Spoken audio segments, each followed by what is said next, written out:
નમસ્કાર, હું છું પ્રિયા અને તમે જોઈ રહ્યા છો જનતા કી જાણકારી ન્યૂઝ।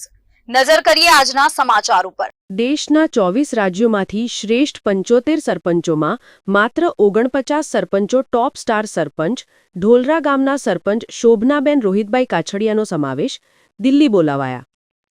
કેન્દ્રીય જળશક્તિ મંત્રાલયના પેયજળ અને સ્વચ્છતા વિભાગ, પંચાયતી રાજ મંત્રાલય, ક્વોલિટી કાઉન્સિલ ઓફ ઇન્ડિયાના સંયુક્ત સહયોગથી ભારતીય ગુણવત્તા સંકલનનું આયોજન કરવામાં આવ્યું છે। દેશના 60,000 જેટલા સરપંચોના સર્વેક્ષણ બાદ દેશના શ્રેષ્ઠ 75 સરપંચોના દિલ્હી આવવા માટે આમંત્રણ આપવામાં આવ્યું છે।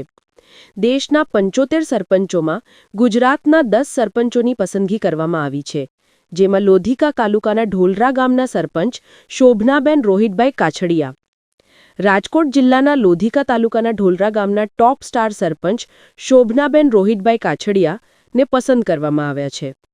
રાજકોટ જિલ્લામાંથી એકમાત્ર પસંદગી પામેલ સરપંચ શોભનાબેન કાછડિયા દિલ્હીમાં કેન્દ્રીય જળશક્તિ મંત્રાલયના મંત્રી CR પાટીલ, પંચાયતી રાજ મંત્રાલયના સચિવ વિવેક ભારદ્વાજ તેમજ પેયજળ અને સ્વચ્છતા વિભાગના સચિવ અશોક કે મીણા સાથે વિકસિત ગામડાઓથી વિકસિત ભારત વિષય પર ચર્ચા વિચારણા। કમલેશ વસાણી, શાપર વેરાવળ રિપોર્ટર।